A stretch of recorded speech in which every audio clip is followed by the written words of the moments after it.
আমি বলে থাকি, মায়ের প্রসব যন্ত্রণা, মায়ের ডেলিভারির সময় যে প্রসব যন্ত্রণা হয়, এই যন্ত্রণা মায়ের জন্য, গর্ভবতী মায়ের জন্য গজব নয়, এটা রহমত। এটা কি রহমত? কারণ যদি প্রসবের সময় বেদনা না হয়, তাহলে আর্টিফিশিয়াল পেইন সৃষ্টি করার জন্য ডাক্তাররা ইনজেকশন করে, তাতেও যদি না হয় সিজারিয়ান করে বাচ্চা বের করতে হয়, ঠিক না? তাহলে বেদনা হওয়াটা কি আল্লাহর রহমত। এই বেদনা যখন হয়, গর্ভবতী মা কাঁদে, তার স্বামী কাঁদে, শ্বশুর কাঁদে, মা বাবা কাঁদে। কাঁদলেও এই কান্দা কোনো দুঃখের কান্দা না, কষ্ট হচ্ছে সেজন্য কান্দে, কিন্তু কান্দা কোনো দুঃখের কান্দা না। মনের মধ্যে একটা আনন্দ থাকে, আমার বৌমার, আমার স্ত্রীর, আমার বোনের, আমার মেয়ের যে কষ্ট হচ্ছে, এই কষ্টের মধ্য দিয়ে একটি এক ফালি চাঁদের হাসি আমরা উপহার পাবো, একটা বাচ্চা উপহার পাবো। সুতরাং আজ পৃথিবীর কুমুরি শক্তির অত্যাচারে পৃথিবীর প্রসব যন্ত্রণা শুরু হয়েছে। পৃথিবীর এই প্রসব যন্ত্রণার মধ্য দিয়ে আগামী 31শে ডিসেম্বর রাত 12টা 1 মিনিটের পর যে নতুন দিনের উদয় হবে, 1 জানুয়ারি সকাল বেলায় যে সূর্য দিতে হবে, সেই সূর্য ধর্ম নিরপেক্ষতাবাদের জন্য নয়, সেটা সমাজতন্ত্রের জন্য নয়, জাতীয়তাবাদের জন্য নয়, নাস্তিকের জন্য নয়, মুরতাদের জন্য নয়, সেই সূর্য উদয় হবে আল্লাহর কোরআন শরীফের জন্য।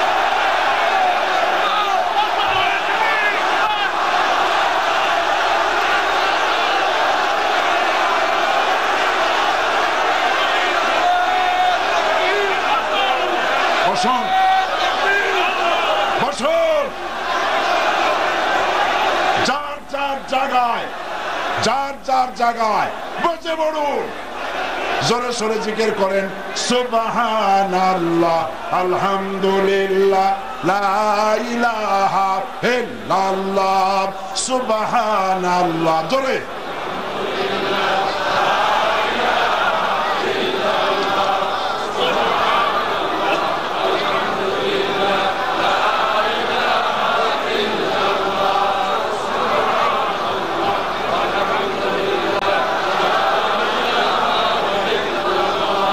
সুবহানাল্লাহ, আলহামদুলিল্লাহ, লা ইলাহা ইল্লাল্লাহ, সুবহানাল্লাহ, আলহামদুলিল্লাহ,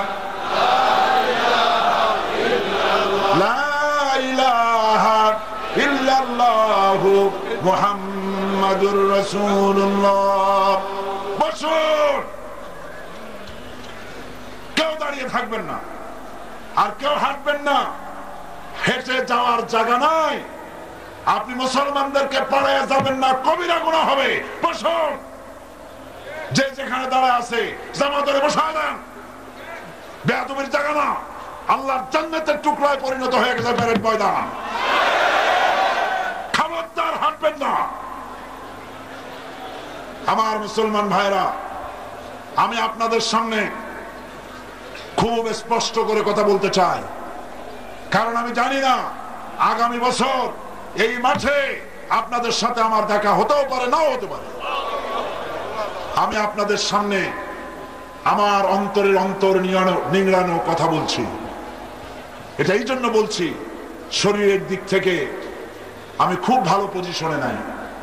এই জন্য আমি আপনাদের কাছে আরজ করি, আজ এই বিশাল জনসমুদ্র রাসূল করিম সাল্লাল্লাহু আলাইহি ওয়াসাল্লাম জিহাদ করেছেন, রক্ত দিয়েছেন, দান দান মোবারক শহীদ করেছেন, সাহাবায়ে কেরাম জীবন দিয়েছেন ইসলাম প্রতিষ্ঠার জন্য। সেই ইসলাম আজ মাদ্রাসা মসজিদ খানকার মধ্যে সীমাবদ্ধ থাক, রাসূলুল্লাহ এর জন্য ইসলাম করেন নাই। ইসলাম আল্লাহ পাক দিয়েছিলেন, ইসলাম দিয়ে দেশ শাসন হবে। দেশের বঙ্গভবন থেকে শুরু করে ক্যান্টনমেন্ট, পার্লামেন্ট, আইন, কোর্ট কাছারি, শিক্ষাঙ্গন, অফিস আদালত, সব জায়গায় আইন চলবে কিসে? চিল্লায় বলো। সে আইন প্রতিষ্ঠার জন্য আমাদেরকে ঐক্যবদ্ধ হতে হবে, প্রয়োজনে রক্ত দিতে হবে, জীবন দিতে হবে, রুখে দাঁড়াতে হবে। জেলের পরোয়া করি না, জরিমানার পরোয়া করি না। জেল, ফাঁসি আমাদের পায়ের জুতার ফিতা।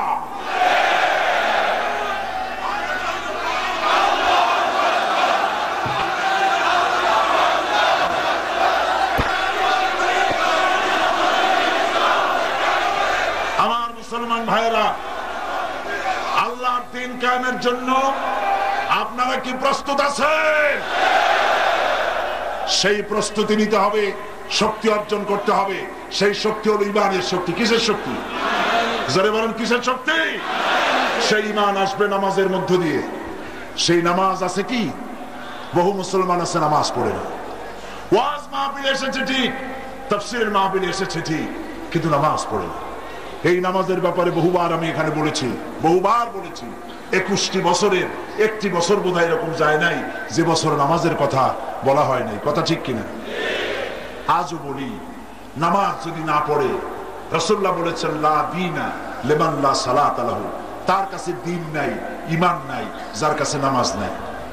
রাসূলুল্লাহ বলেছেন মান তারাকা সালাতান মুতাআম্মিদান ফাকাদ কাফারা, যে ইচ্ছে করে নামাজ ছেড়ে দিল সে কুফরি করলো। বলেন নাউযুবিল্লাহ। আমার বন্ধুগণ, আল্লাহ রাব্বুল আলামিন এই কোরআন শরীফের ভিতরে 82 জায়গায় বলেছেন বান্দারে নামাজ পড়, নামাজ পড়। হযরত মুসা আলাইহিস সালামের কাছে আল্লাহ রাব্বুল আলামিন প্রথম যে ওহী নাজিল করলেন, সে ওহীটা ছিল ইন্নানি আনাল্লাহ লা ইলাহা ইল্লা আনা ফা'বুদনি ওয়াকিমিস সালাতা লিযিকরি। নিশ্চয় আমি আল্লাহ, আমি ছাড়া কোনো ইলাহ নাই, কোনো আইনদাতা নাই, বিধানদাতা নাই। আমার উদ্দেশ্যে আমার ইবাদত করো আর আমার শরণার্থে নামাজ কায়েম করো। আল্লাহ তার মুসা আলাইহিস সালামের প্রতি প্রথম ওহীতে নামাজের কথা শোনাই দিলেন। প্রত্যেক নবীর জন্য নামাজ ফরজ ছিল বিভিন্ন কায়দায়। রাসূল করিম সাল্লাল্লাহু আলাইহি ওয়াসাল্লাম তিনি বলেছেন আমার কাছে 3টা জিনিস প্রিয়। একটি হলো সুগন্ধি, একটা হলো স্ত্রী, আর একটা হলো নামাজ। নামাজ আমার চক্ষুকে শীতল করে দেয়। এই নামাজ রাসূল করিম সাল্লাল্লাহু আলাইহি ওয়াসাল্লাম নামাজ সম্পর্কে বেশি তাকিদ করেছেন। হুজুর বলেছেন কিয়ামতের দিন আল্লাহ রাব্বুল আলামিন সর্বপ্রথম প্রশ্ন করবেন, বান্দা নামাজ পড়েছো কিনা? নামাজ, ফরজ নামাজ যার কবুল হয়ে যাবে, তার সমস্ত ভালো কাজগুলি আল্লাহর দরবারে মঞ্জুর হয়ে যাবে। নামাজ যার কবুল হবে না, তার কোনোটাই কবুল হবে না। এই নামাজ যেভাবে আমরা পড়ি এইভাবে নামাজ হয় না। নামাজ পড়তে হবে কিভাবে? সাল্লু কামা রাআইতুমুনি উসাল্লি। নামাজ পড়ো সেইভাবে যেভাবে আমাকে পড়তে দেখো। আমাকে কে? রাসূল করিম সাল্লাল্লাহু আলাইহি ওয়াসাল্লাম। হুজুর যেভাবে নামাজ পড়েছেন সেইভাবে নামাজ পড়তে হবে। রাসূলুল্লাহর নামাজ কিরকম সেই ব্যাপারে একটা বই আছে, আপনারা কিনে নিয়ে যাবেন যদি দোকানে পান। রাসূলুল্লাহর নামাজ, রাসূলুল্লাহর নামাজ বইয়ের নাম হচ্ছে, এই বইটা আপনারা কিনবেন। এটা হচ্ছে শেখ নাসিরউদ্দিন আলবানী, এই পৃথিবীর বর্তমান বিশ্বের শ্রেষ্ঠ হাদিস বিশারদ, ইন্তেকাল করেছেন। আল্লাহ পাক তাকে জান্নাতুল ফিরদাউসের মেহমান বানিয়ে দিন। তার লেখা এই বইটি বাংলা অনুবাদ করা আছে, কারা করেছে আমি জানি না। আপনারা পারলে এই বইটা নিয়ে যাবেন। রাসূলুল্লাহর নামাজ কিরকম ছিল ওইভাবে নামাজ আদায় করবে। নামাজ আপনার ঈমানকে মজবুত করবে, নামাজ আপনার প্রাণকে ঠান্ডা করবে, নামাজ আপনার দুনিয়াকে ঠিক করবে, নামাজ আপনার সমাজকে ঠিক করবে, আপনার রাষ্ট্রকে ঠিক করবে। নামাজ আপনাকে জাহান্নাম থেকে বাঁচাইয়া জান্নাতের ভিতরে পৌঁছায় দিবে। রাসূলুল্লাহ ইন্তেকাল করলেন, জীবনের শেষ নামাজটিও আদায় করার জন্য 2জন সাহাবীর কাঁধের উপরে ভর করে আগাচ্ছেন, আর পা মুবারক উঁচু করতে পারতেছেন না, পা হেঁচড়ে টেনে যাচ্ছেন। মেম্বারের উপরে দাঁড়িয়ে বললেন, হে উপস্থিত জনতা, আল্লাহ রাব্বুল আলামিন এই পৃথিবীতে তার এক বান্দাকে দুনিয়ার সব নিয়ামত দিতে চেয়েছিলেন, কিন্তু সেই বান্দা দুনিয়ার সমস্ত নিয়ামতকে পরিত্যাগ করে আল্লাহর সাথে দিদার করা পছন্দ করেছে। সাহাবায়ে কেরাম বুঝতে পারেন নাই কার কথা তিনি বলছেন। হযরত আবু বকর রাদিয়াল্লাহু তাআলা আনহু তিনি কাঁদতেছিলেন। তিনি বুঝতে পেরেছেন এই পৃথিবীর সমস্ত জাগতিক সম্পদ আল্লাহ রাব্বুল আলামিন তার হাবিবকে দিতে চেয়েছেন, আর তার হাবিব আমাদেরকে এতিম করে খুব শীঘ্র বিদায় হয়ে যাবেন। নবীজি নামাজ আদায় করে হুজরা শরীফে ঢুকলেন। মারাত্মক জ্বর, মাথায় যন্ত্রণা, ছটফট করছেন। জ্বরে একবার বেহুশ হয়ে যান, আর একবার হুশে আসেন। হুশে এসে হযরতে আয়েশার কাছে প্রশ্ন করছেন, আয়েশা, মসজিদে নববীতে এখন কি হচ্ছে? হযরতে আয়েশা বলছেন, ইয়া রাসূলুল্লাহ, মসজিদে নববীর ভিতরে সাহাবায়ে কেরাম বহুক্ষণ অপেক্ষা করে তারপরে আমার আব্বার ইমামতিতে তারা নামাজ পড়তেছে, আর তারা নামাজের ভিতরে কাঁদতেছে। তাদের ধারণা হয়েছে আল্লাহর নবীর পিছনে নামাজ পড়ার বুঝি তাদের কিসমতে হবে না।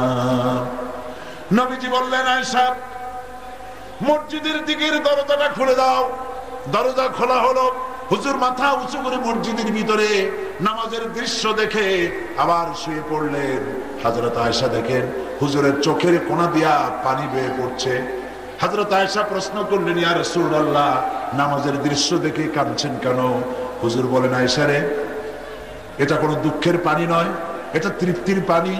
আজকে যে জামাত দেখলাম, নামাজ আদায় করতে দেখলাম, এই নামাজ আদায় করার জন্য, নামাজ জামাতে আদায় করার জন্য, নামাজ কায়েম করার জন্য তায়েফের ময়দানে বহুত রক্ত আমার শরীর থেকে ঝরেছে।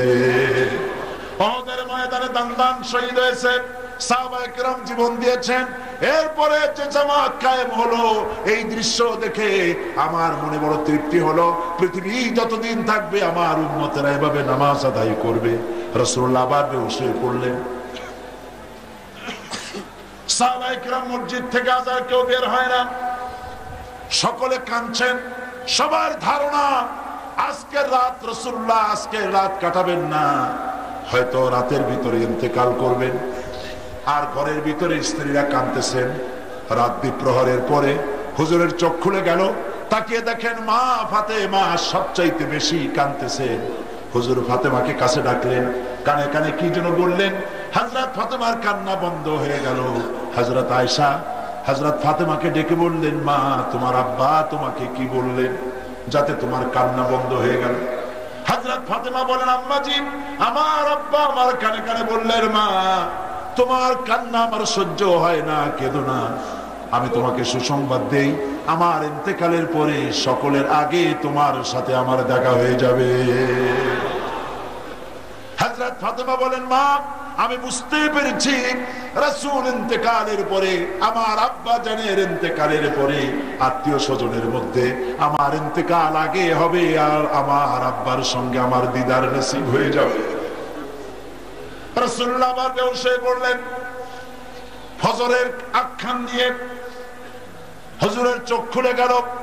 তাকিয়ে বললেন, জিবরাইল কাছে এসো, জিবরাইল কাছে এসো। হযরত জিবরাইল, আসসালামু আলাইকা ইয়া রাসূলুল্লাহ বলে হুজুরের কাছে হাজির হলেন। বললেন, আল্লাহর নবী, আল্লাহ পাক আমার মাধ্যমে আপনাকে সালাম জানিয়েছেন, আর রব্বুল আলামিন আপনার কাছে জানতে চেয়েছেন আপনি কেমন আছেন।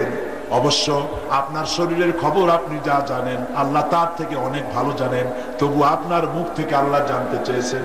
নবীজি বলেন, জিবরাইল, আমি বড় কষ্টের মধ্যে আছি, বড়ই কষ্টের ভিতরে আছি। হযরত জিবরাইল তিনি বলছেন, ইয়া রাসূলুল্লাহ, তাকিয়ে দেখুন আমার পেছনে এক ফেরেশতা দাঁড়ানো আছে।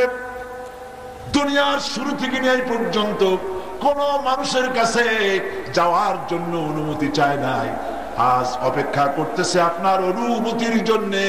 এই ফেরেশতার নাম মালাকুল মউত। রাসূলুল্লাহ হযরত মালাকুল মউতকে কাছে ডাকলেন। মালাকুল মউত এসে বলছেন, ইয়া রাসূলুল্লাহ, এই পৃথিবীতে কোন মানুষের কাছে কোনদিন আমি পারমিশন চাই নাই। আল্লাহ পাক আজকে আমাকে বলেছেন আপনার জান কবজের জন্য আমি যেন আপনার পারমিশন চাই, আপনি পারমিশন দিলে আপনার জান কবজ করব। রাসূলুল্লাহ বলছেন, আমি যদি তোমাকে ফিরে যেতে বলি তাহলে কি হবে? তিনি বললেন, আপনি যদি আমাকে ফিরে যেতে বলেন, আল্লাহ রাব্বুল আলামিন আমাকে সেভাবেই নির্দেশ দিয়েছেন। হযরত জিবরাইল বলেন, ইয়া রাসূলুল্লাহ, অথচ আল্লাহ রাব্বুল আলামিন আপনার দিদারের ইন্তজার করতেছে। নবীজি বললেন, আজরাইল, মালাকুল মউত, তুমি তোমার দায়িত্ব পালন করো। মালাকুল মউত তার দায়িত্ব পালন করার জন্য এগিয়ে এসেছেন। নবীজি তখন জিজ্ঞেস করছেন, আয়েশা কথা শোনো, ওই যে সোনা ছিল, সোনার খবর কি? হযরত আয়েশা বলছেন, হুজুর কোন সোনা? হুজুর বললেন, ওই যে 6টা টুকরা, ছোট্ট ছোট্ট সোনার টুকরা ছিল, সেগুলি কি করেছো? হযরত আয়েশা বলছেন, হুজুর সেগুলি আমি খুব গোছায়া যত্ন করে রেখেছি। হুজুর বলছেন, যত্ন করার কোনো প্রয়োজন নাই, এক্ষুনি সোনার ছোট্ট টুকরাগুলি আল্লাহর হস্তে খয়রাত করে দাও। আল্লাহর নবী মুহাম্মদ আল্লাহর কাছে এমত অবস্থায় উঠতে চায় না যে তার ঘরে জাগতিক কোনো সম্পদ আছে। রাসূল করিম সাল্লাল্লাহু আলাইহি সাল্লামের জান কবজ শুরু হয়ে গেল। এই সময় আল্লাহর নবী বলতে থাকলেন, আসসালাত আসসালাত ওয়া মা মালাকাত আইমানুকুম, নামাজ নামাজ। ও আমার উম্মতেরা, খবরদার নামাজ ছেড়ে দিও না। তোমাদের অধীনস্থ ব্যক্তির সম্পর্কে খবর নিও, আর খবরদার নামাজ ছেড়ে দিও না। আমার বন্ধুগণ, এই বিশাল জনসমুদ্রকে আহ্বান জানাই যে নবী ইন্তেকালের সময়ও নামাজের কথা স্মরণ করলেন। যিনি জামাইয়ের কথা মনে করেন নাই, মেয়ের কথা মনে করেন নাই, নাতির কথা মনে করেন নাই, নামাজের কথা ইন্তেকালের সময়ও বলে গেলেন, আসসালাত আসসালাত, নামাজ নামাজ। সেই নামাজ মুসলমানেরা কেমনে ছেড়ে দাও? সপ্তাহে একবার জুমার নামাজ পড়ে, অথবা বছরে 2 ঈদের নামাজ পড়ে, জামাতে নামাজ পড়তে যায় না। কি কপাল পোড়া! মসজিদে আযান দেয়, হাইয়া আলাস সালাত, এসো নামাজের দিকে। আপনি প্রশ্ন করবেন, নামাজের দিকে আসলে কি হবে? মুয়াজ্জিন তখন বলে, হাইয়া আলাল ফালাহ, এসো কল্যাণের দিকে। নামাজের দিকে আসলেই তোমার কল্যাণ হবে, তোমার কপাল খুলে যাবে। ও মুসলমানেরা, 5 ওয়াক্ত নামাজ আর ছেড়ে দেবে না, এ ওয়াদা কি করতে পারো? এই বিশাল জনসমুদ্রকে কোরআন সাক্ষী রেখে আল্লাহর দরবারে দুহাত উঁচু করতে বলি। সবাই বলেন, ইয়া আল্লাহ, আজকের এই পবিত্র মাহফিলে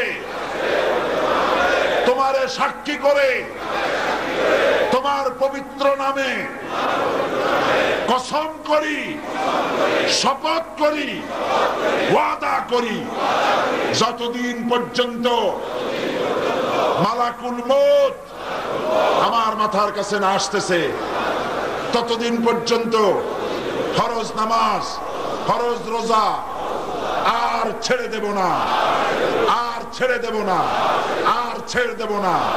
এবার চিৎকার দিয়া সবাই বলেন, ইয়া আল্লাহ, আমার আজকের এই ওয়াদা আমার মৃত্যু পর্যন্ত পালন করার তৌফিক দাও। আমিন ইয়া রাব্বাল আলামিন। হাত নামা। নামাজ নামাজ নামাজ।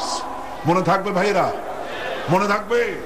আমার মায়েরা, আমার বোনেরা, খবরদার নামাজ ছেড়ে দেবেন না। 5 ওয়াক্ত নামাজ সঠিকভাবে আদায় করবেন। মনে রাখবেন, এই জীবন শেষ নয়, আর একটা জীবন আসবে। সেই জীবনের নাম কি? পরকাল। সেই জীবনের নাম কি? পরকাল। সেই পরকালে আমাদের উঠতে হবে নাকি হবে না?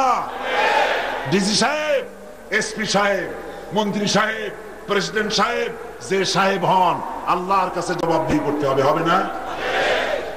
মিছিলের মধ্যে নেমে যেসব ম্যাজিস্ট্রেটরা অর্ডার দেন অহেতুক মানুষদেরকে পিটাবার জন্য, আপনি জানেন কে অপরাধী, সেই অপরাধীকে ধরেন না, নিরপরাধ লোকগুলিকে ধরে ধরে জেলখানায় পৌঁছায় দেন চাকরি বাঁচাবার জন্য। মনে রাখবেন, আল্লাহ আছেন, আল্লাহ আছেন না? আল্লাহ আছেন না? তুমি সরকারের হুকুম মেনে সরকারি দলের লোক ছেড়ে দিয়া নিরপরাধ লোক ধরে জেলে নিয়ে পিটাও। মনে রাখবা, আল্লাহ তোমাকে তোমার চাকরি খোয়াইয়া তোমার ছেলে মেয়েকে খয়রাতি ভিক্ষুক বানায় দেবে। নিরপরাধ লোকের গায়ে হাত দিও না। সুতরাং আমি প্রশাসনকে বলি, ডিসি, এসপি, বিবেকের বিরুদ্ধে যদি কাজ করতে হয়, এই চাকরি করবেন না। বিবেক, আপনার বিবেক কি বলে? নিরপরাধ লোকদেরকে অত্যাচার করা বিবেক আপনাকে বাধা দেবে। সরকারের কথা শুনতে গেলে যদি বিবেকের বিরুদ্ধে কাজ করতে হয়, অন্যায় পদক্ষেপ নিতে হয়, এমন চাকরি করার চাইতে পানের দোকানদারি করে খান। আমি আজ পরকালের জবাবদিহির জন্য এই বিশাল জনতাকে বলছি, কিয়ামতের দিন আপনি, আমি, প্রধানমন্ত্রী, প্রেসিডেন্ট আর রিকশাওয়ালা, কুলি মজুর, ঠেলাওয়ালা সকলকে কিয়ামতে আল্লাহর দরবারে উঠতে হবে। হবে না? হবে না? হবে। এই পৃথিবীতে রাষ্ট্রীয় কায়দায় কামানের গুলি মারিয়া যতই রাষ্ট্রীয় মর্যাদার সাথে দাফন করা হোক, প্রধানমন্ত্রী, প্রেসিডেন্ট জারি করো না কেন, আর্মি দিয়া সেলুট মারতে পারো, মরিয়া দেখো ফেরেশতারা কি দিয়া সেলুট মারে, কি দিয়া মারে, ভালোভাবে দেখতে পারবা। দেশের কয়টা কলেজ বন্ধ করা হয়েছে? বাংলাদেশের কলেজ হাই স্কুলগুলিতে প্রতি ক্লাসে 100 করে ছাত্র আছে। প্রতি স্কুল কলেজ গুলিতে তাদের রিজার্ভ ফান্ডে 1 লক্ষ করে টাকা আছে, 2000 করে বই আছে। তাহলে স্কুল কলেজ বন্ধ করা হচ্ছে না, মাদ্রাসাগুলি বন্ধ করা হচ্ছে কেন? কি কারণে? তার কারণ হচ্ছে মাদ্রাসায় তৈরি হয় আলেম। কারা তৈরি হয়? এই আলেমরাই হলো বড় বাধা। পার্লামেন্টে আমি হলাম তাদের গলার কাটা, সহ্য করতে পারে না। মদের বিরুদ্ধে আমি যখন বলেছি, মূর্তির বিরুদ্ধে, মদের বিরুদ্ধে যখন কোরআন হাদিস দিয়ে যখন কথা বলেছি, স্পিকার আমাকে বলেছেন আপনি তো পার্লামেন্টে ওয়াজ শুরু করেছেন। আমি বলেছি ওয়াজ তো এখানেই করতে হবে, কারণ আপনারা তো ওয়াজ শুনতে যান না। আজ দেশে মাদ্রাসা বন্ধ তারা করছে, কারণ মূর্তির বিরোধিতা কারা করে? আলেমরা। কারা করে? আলেমরা করে। মূর্তি বানানো হচ্ছে চতুর্দিকে, তার সামনে ফুল দেওয়া হচ্ছে। গতকাল না পরশু কবে বলেছি, মূর্তি নির্মাণ করা হচ্ছে, সরকারি টাকা দিয়ে মূর্তি নির্মাণ করা হচ্ছে। শুধু তাই নয়, মাদ্রাসা বন্ধের মারাত্মক ষড়যন্ত্রে চট্টগ্রামেরও 2টো মাদ্রাসা বন্ধ করা হয়েছে, হয় নাই? 17টা। চট্টগ্রামের 17টি মাদ্রাসার মধ্যে গারাঙ্গি আছে না? সাতকানিয়া, বাঁশখালী, গারাঙ্গিয়া, এইসব মাদ্রাসা বন্ধ করা হচ্ছে। এই মাদ্রাসা নাকি ভুয়া। এই মাদ্রাসাগুলি, গারাঙ্গিয়া মাদ্রাসা ভুয়া। গারাঙ্গিয়া মাদ্রাসা যদি ভুয়া হয়, তাহলে বর্তমান সরকার বড় ভুয়া।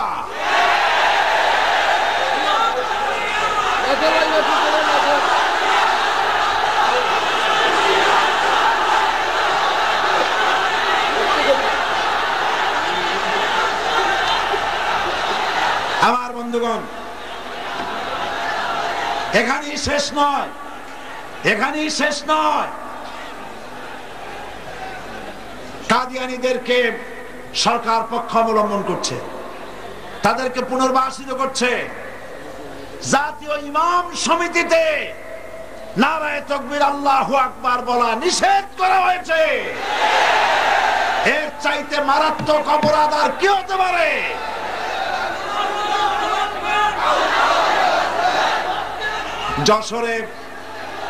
যশোরে উদীচীর সমাবেশে বোমা বিস্ফোরণ হলো, কাজী আরেফ নিহত হলেন।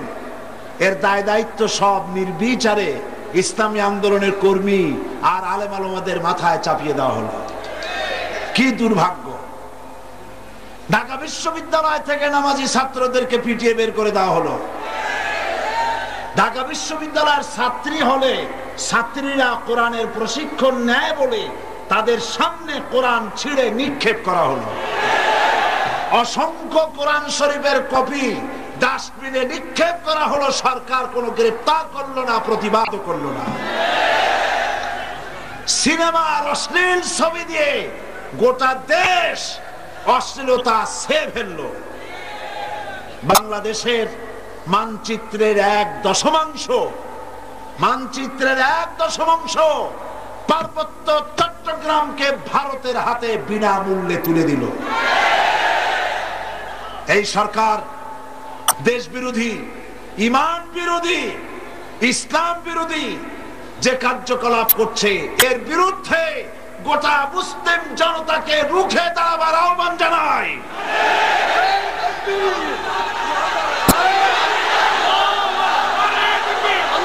এই জিহাদ নফল নয়। ভালো করে শুনুন, ভালো করে শুনুন, এই জিহাদ নফল নয়, এই জিহাদ সুন্নত নয়। দেশ বাঁচানো, ঈমান বাঁচানোর এই জিহাদে শরীক হওয়া প্রত্যেকটি মুসলমান নরনারীর জন্য ফরজ হয়ে গিয়েছে।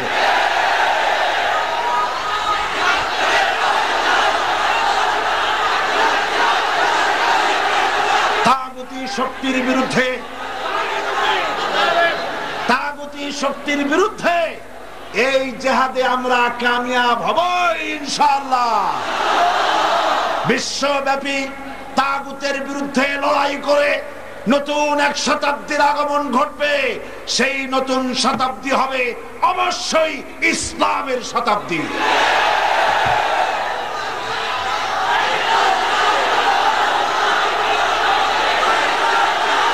আপনারা জানেন,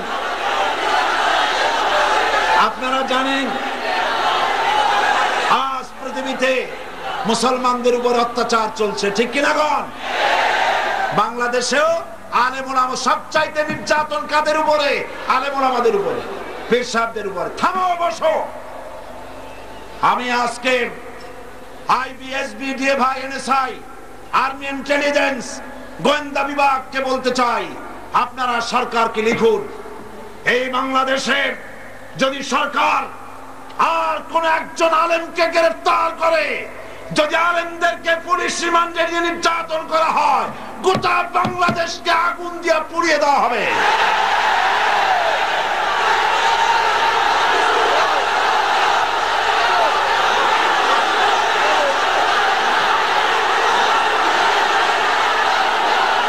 বসুন,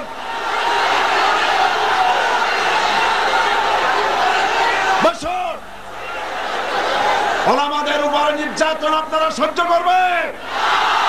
আলেমদের সাথে বেয়াদবি করো না।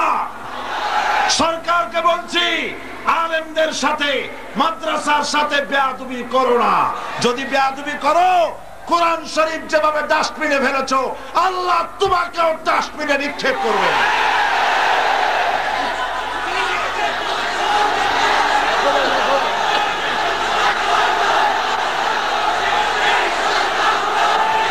আজ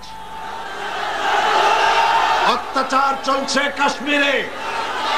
ও মুসলমানেরা শোনো, অত্যাচার কাশ্মীরে, অত্যাচার চেচনিয়ায়, বসনিয়ায়, আফগানে, ইরিত্রিয়ায়, সোমালিয়ায়, সারা পৃথিবী জুড়ে মুসলমানদের উপর অত্যাচার চলছে। তোমরা কি ভয় পাইছো? আপনারা কি ভয় পেয়েছেন?